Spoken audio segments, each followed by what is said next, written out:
Welcome to our YouTube channel Exam Family. Today in this video I would like to teach you a very important chapter Soldier. Very important chapter Soldier. Here we will study the all objectives about this chapter. Okay, let's start. सबसे पहला objective ये है आपके screen पर the line in हॉट at peace under an English heaven is taken from. देखिए, आप soldier पूरे कविता को मन से पढ़े होंगे तो आपको पता होगा कि ये लाइन जो है ये सोल्जर से लिया गया है।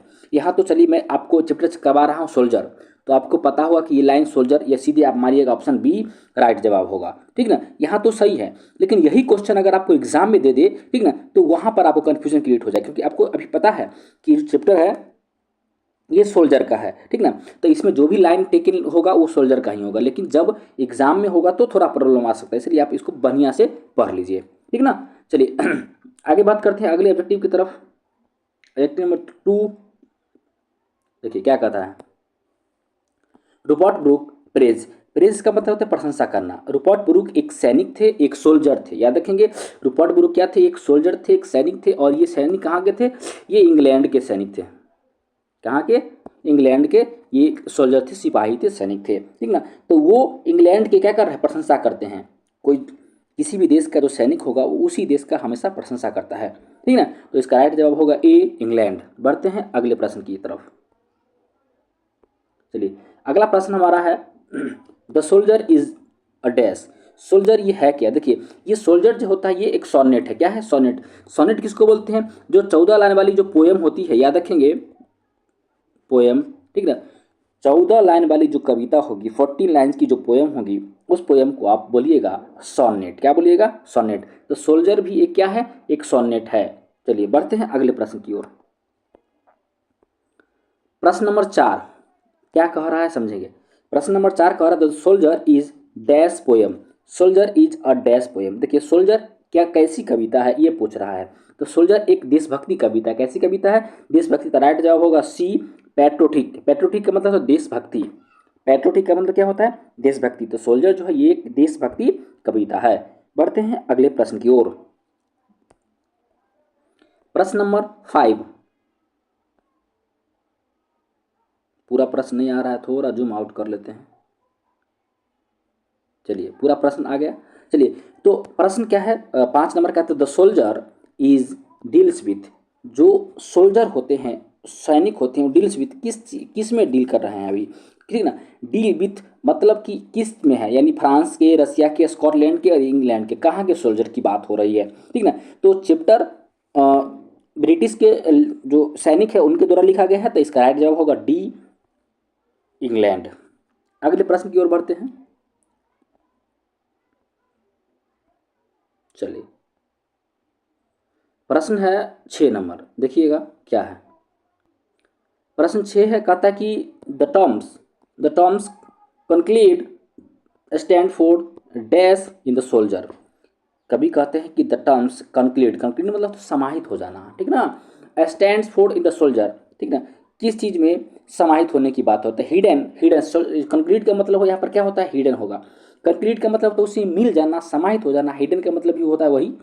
ठीक ना, तो इसलिए सेम वर्ड जो होगा ये, इसका राइट जवाब होगा ए हिडन। बढ़ते हैं अगले प्रश्न की ओर।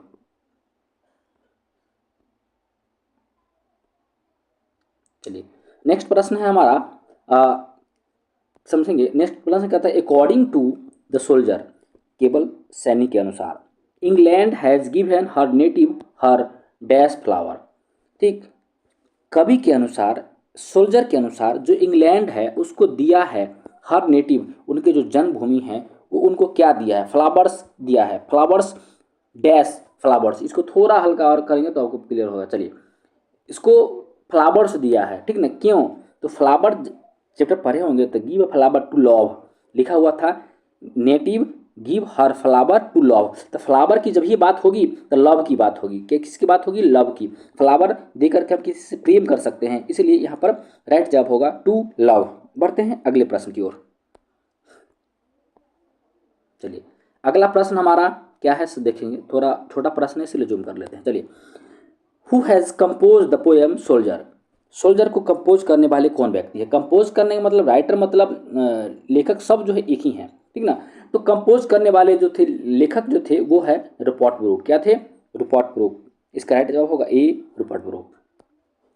बढ़ते हैं अगले प्रश्न की ओर। अगला प्रश्न है ये आपके स्क्रीन पर, कहता है कि रूपर्ट ब्रूक वाज बॉर्न।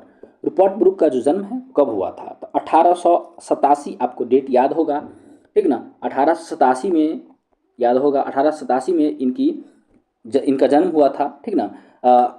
अगले प्रश्न की ओर बढ़ते हैं। प्रश्न नंबर 10 कहता है कि जो आया है वो जाएगा, ठीक ना। चलिए, लेकिन ये एक सैनिक थे, बहुत जल्दी चले गए। Rupert Brooke was died. Rupert Brooke की मृत्यु 1915 में हुई थी, यानी व्यक्ति 1887 में इसका जन्म होता है और मात्र 1915 में मर जाते हैं, ठीक ना, यानी शहीद हो जाते हैं अपने देश के लिए, ठीक ना। और उन्होंने जो कविता लिखा वास्तव में एक देशभक्ति कविता है, जिसको आज हम लोग याद कर रहे हैं, एक सैनिक को याद कर रहे हैं। और सैनिक किसी भी देश के लिए एक तरह से रीढ़ की हड्डी होता है। उस देश का संचालन, पूरी व्यवस्था उनकी हाथ में होती है। चलिए, तो एक सैनिक को सलाम। आगे बढ़ते हैं अगले प्रश्न की ओर। अगला प्रश्न है हमारा रूपर्ट ब्रूक, समझिएगा। अगला प्रश्न है Rupert Brooke is remembered as a dash. Rupert Brooke को रिमेंबर याद किया जाता है, किस तरह के कवि के रूप में उनको याद किया जाता है? तो याद रखेंगे, इस कवि को वार पोएट याद रखेंगे। वार पोएट मतलब, वार पोएट का मतलब होता है युद्ध वाली कविताएं, ठीक ना। ये एक सैनिक है और सैनिक के लिए युद्ध, ठीक ना, तो आम बात है, ठीक ना। तो चलिए, इसलिए इसका जो राइट जवाब होगा डी, वार पोएट। रूपर्ट ब्रूक को हम लोग रिमेंबर करते हैं, किसके लिए याद करते हैं? तो वार पोएट के लिए याद करते हैं। ये एक वार पोएट थे। चलिए, अगला प्रश्न की ओर बढ़ते हैं। 12 नंबर प्रश्न है और आसान प्रश्न है। Rupert Brooke inspired patriotism in the dash world war. याद रखिएगा, ठीक ना, कि रूपर्ट ब्रूक इंस्पायर्ड करते थे देशभक्ति के लिए, देशभक्ति की भावना इनके अंदर थी, ठीक ना। और इन द डैश वर्ल्ड वार, तो ईयरली याद रखेंगे इसमें। और चलिए, थोड़ा और था, चलिए प्रश्न थोड़ा और एक भी पढ़ लेते हैं, क्योंकि बहुत सारा चीज कट गया था। कहता है Rupert Brooke inspired patriotism in the dash phase of the first world war, ठीक ना।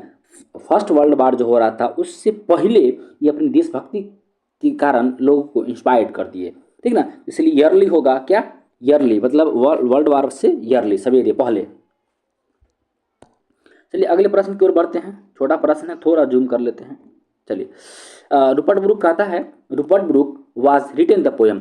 रूपर्ट ब्रूक के द्वारा कौन सी पोएम लिखी गई थी? आपको याद होगा, रूपर्ट ब्रूक एक सैनिक थे, तो सोल्जर उन्होंने लिखा। राइट जवाब होगा सी, सोल्जर। चलिए, बढ़ते हैं अगले प्रश्न की ओर। अगला प्रश्न है आपका, the soldier is a dash poem. Soldier एक कैसी कविता है? देख लीजिए, सोल्जर एक देशभक्ति कविता है, सोल्जर एक वार पोएट है, वार पोएम है, ठीक ना। इसमें जो ऑप्शन होगा उसके अकॉर्डिंग हम मारेंगे, ठीक ना। तो एक वार है तो वार पोएम, ठीक ना। वार पोएम यहाँ भराएगा वार, ठीक ना। वार का मतलब होता है क्या? युद्ध। क्या होता है? युद्ध।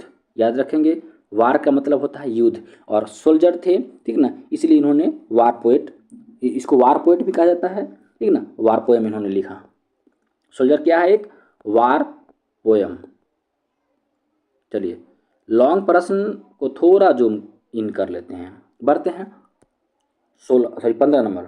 The image and praise of dash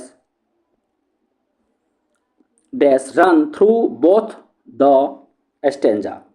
कवि कहते हैं कि द इमेज, उसकी जो आकृतियाँ थी, एंड प्रेज, और उसकी जो प्रशंसा था, dash run through the both stanza, किसमें? बोथ स्टेंजा में, ठीक ना। किसके इमेजों को प्रत्येक स्टेंजा में दिखाया गया है, बताया गया है, ठीक ना। तो ये आपको आपको याद रखना पड़ेगा, ठीक ना। क्या याद रखना पड़ेगा? कि इंग्लैंड के बारे में, यानी प्रत्येक स्टेंजा में कहीं ना कहीं लेखक ने इंग्लैंड के याद रखेंगे, किसका? इंग्लैंड के इमेज को, ठीक ना, उन्होंने, और उसी का प्रशंसा उन्होंने किया है। इंग्लैंड के इमेज को शो किया है, इंग्लैंड के प्रशंसा किया है। तो राइट जवाब होगा ए, इंग्लैंड। बढ़ते हैं प्रश्न नंबर 16 की तरफ। लॉन्ग प्रश्न है, ठीक ना, बड़ा आसान प्रश्न है। कहते the place where the soldier would be buried. Buried का मतलब वही दफन होना होता है। Should treated as the part of dash after his death. ठीक है, देखिए कहता है कि the place where soldier would be buried would should treated as the part of dash after his death. देखिए कहता है कि उनके मृत्यु के बाद, कहता है कि वो जगह, द प्लेस, वो जगह वेयर जहाँ पर सोल्जर वुड बी ब्यूरिड, जहाँ पर इस सोल्जर को दफनाया जाएगा, should treated as the part of dash his death. ठीक ना, तो ये उस समय उस वहाँ की जो धरती होगी, वो प्लेस जो होगी, वो सदा के लिए किसकी होगी? ये इंग्लैंड की हो जाएगी। इसलिए राइट जवाब होगा डी, इंग्लैंड। ओके, इंग्लैंड के बारे में जरूर सोचा जाएगा। ठीक ना, अगला प्रश्न की ओर बढ़ते हैं। प्रश्न नंबर 17 कहते हैं the speaker of this poem soldier is a dash. कहता है कि the speaker of the poem, इस कविता के जो स्पीकर थे, बोलने वाले थे, जो लेखक हैं, ऑफ द पोएम, कविता के, the soldier is a dash, soldier ये क्या थे? ठीक ना, तो द सोल्जर में, ठीक ना, तो सोल्जर में क्या थे? ये सैनिक थे, सोल्जर थे, सिपाही थे, इसलिए जवाब होगा बी, सोल्जर। बढ़ते हैं प्रश्न नंबर 18 की तरफ। चलिए 18 नंबर प्रश्न कहते हैं the poem dash is patriotism poem. कौन?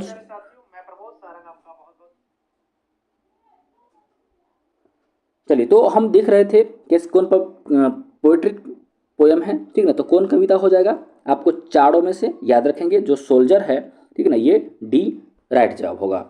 याद रखेंगे डी जो होगा वो राइट जवाब होगा, सॉरी सी जो होगा राइट जवाब होगा, यानी द सोल्जर। यानी किस कविता, एक बार और प्रश्न को समझिए। कहता है the poem dash is the patriotism, कौन कविता जो है वो देशभक्ति कविता, तो सोल्जर जो है देशभक्ति कविता है।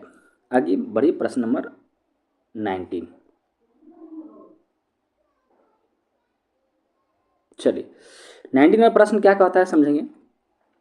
Rupert Brooke speaks in the guise of an dash soldier. Rupert Brooke किस जगह के स्पीक, मतलब समझिए, रूपर्ट ब्रूक स्पीक बोलते हैं the guise of an dash soldier, किस सोल्जर के बारे में? तो इंग्लैंड के सोल्जर के बारे में, तो ये होगा राइट जवाब, इंग्लिश सोल्जर के बारे में, सॉरी इंग्लिश सोल्जर के बारे में। ओके, अगला प्रश्न की ओर। अगला प्रश्न आसान प्रश्न है, क्या कहता है समझेंगे। प्रश्न कह रहा है 20 number the poem dash is sonnet, कौन सी कविता जो है वो सोनेट है? तो ये सोल्जर जो है ये सोनेट है, 14 लाइन वाली कविता है, इसलिए इसको सोनेट कहा जाता है। बढ़ते हैं अगले प्रश्न की ओर। अगला प्रश्न है 21। चलिए the speaker is not afraid of dash. ठीक ना, कभी एक सैनिक है, क्या है? SOLDIER, soldier. ठीक ना, ये एक सोल्जर थे। ठीक ना, ये सोल्जर थे, एक सैनिक थे, जो कि कभी भी किससे नहीं डरते हैं? मौत से। सैनिक कभी भी मरने से नहीं डरता है। आगे बढ़ते हैं अगले प्रश्न की ओर। प्रश्न है 22। The dust stand for the dash, जो डस्ट है वो किसका डस्ट है? ठीक ना, तो डस्ट किसके लिए यूज किया गया? डस्ट का मतलब यहाँ पर सैनिक होगा, क्या होगा? सोल्जर। क्या होगा राइट जवाब? D, soldier. ओके, कभी कविता में, जब आप कविता पढ़िएगा ना, तो वो कविता में बड़ा सुंदर बात बोलते हैं। क्या बोलते हैं कि जब मैं किसी भी देश युद्ध के दौरान मैं किसी भी देश से मेरी मृत्यु हो जाती है ना, तो वहाँ पर जहाँ पर मुझे दफनाया जाएगा, वो धरती सदा के लिए इंग्लैंड की हो जाएगी। ठीक ना, ऐसा वो अपने कविताएं बताते हैं। बहुत मस्त कविता है, आप पढ़े होंगे, आशा उम्मीद करते हैं। बिना पढ़े हुए आप अगर ऑब्जेक्टिव कर रहे हैं तो थोड़ा बहुत कठिनाई हो सकता है आपको, ठीक ना, लेकिन अगर आप कविता पढ़े होंगे, ठीक, तो थोड़ा बहुत भी कठिनाई नहीं होगा आपको। अगला प्रश्न की ओर बढ़ते हैं। The poet the soldier is depicting the misery of dash. देखिए इसमें कभी किस चीज़ का मुख्य रूप से बात करते हैं? तो इसमें वार की बात करते हैं, युद्ध की बात करते हैं, इसलिए राइट जवाब होगा ए, वार। चलिए अगले प्रश्न की ओर बढ़ते हैं। अगला प्रश्न है 24, आसान प्रश्न है। As a sonnet is a poem of dash line. अभी मैंने आपको बताया है कि जो भी पोएम होगी 14 लाइन्स की जो कविता होगी, वो सब के सब क्या होंगे? सोनेट होंगे। ठीक ना, इसलिए इसका बी होगा राइट जवाब। 14 लाइन वाली कविता को सोनेट बोला जाता है। आगे बढ़ते हैं। चलिए प्रश्न जो है टेकन फ्रॉम वाला है 25। कहता है it I would die think only this my me is taken from. ये कहाँ से लिया गया? तो ये सोल्जर से लिया गया, इसलिए राइट जवाब होगा सी सोल्जर। देखिए ये एक लाइन दिया हुआ होगा और आपको पूछेगा कि ये लाइन कहाँ से लिया गया है, किस चैप्टर से लिया गया। टेकन फ्रॉम का मतलब होता है, टेकन फ्रॉम का मतलब होता है कहाँ से लिया गया है, तो ये सोल्जर से लिया गया है। आप अगर ध्यान से पढ़िएगा तभी आपको ये इस तरह के क्वेश्चन पकड़ाएगा। आप अब कविता अगर वास्तव में ध्यान से पढ़े होंगे तो आपको इस तरह का क्वेश्चन नहीं छूटने वाला है। कोई ऐसा पॉइंट आपको पकड़ लेना है जिसके माध्यम से ये क्वेश्चन क्लियर हो जाए। बढ़ते हैं प्रश्न नंबर 26 की ओर। क्या कहता है 26 में प्रश्न, और ये आज का अंतिम प्रश्न है। A pulse in the internal mind no less written by. ये कहता है a pulse no in the internal mind no less, मतलब सैनिक के अंदर की जो बातें हैं, ठीक ना, वो कभी भी देशभक्ति की जो भावना है वो कभी भी कम नहीं हो सकती है, चाहे किसी भी इंस्टीट्यूशन में। ये किसके द्वारा लिखा गया है, तो सोल्जर के द्वारा लिखा गया है, रूपर्ट ब्रूक के द्वारा लिखा गया था, इसलिए इसका राइट जवाब होगा डी, रूपर्ट ब्रूक। आशा उम्मीद करते हैं कि ये चैप्टर आपको बहुत अच्छा लगा होगा। इसमें मैंने 26 प्रश्नों को लिया और सारे के सारे प्रश्न भी आए हैं। आप एक बार एग्ज़ाम में जाने से पहले इस प्रश्न को ज़रूर कर लें ताकि आपको एग्ज़ाम में बेहतर मदद मिल सके। चलिए तो मिलते हैं एक और नई वीडियो के साथ, दीजिए मुझे इजाज़त, धन्यवाद।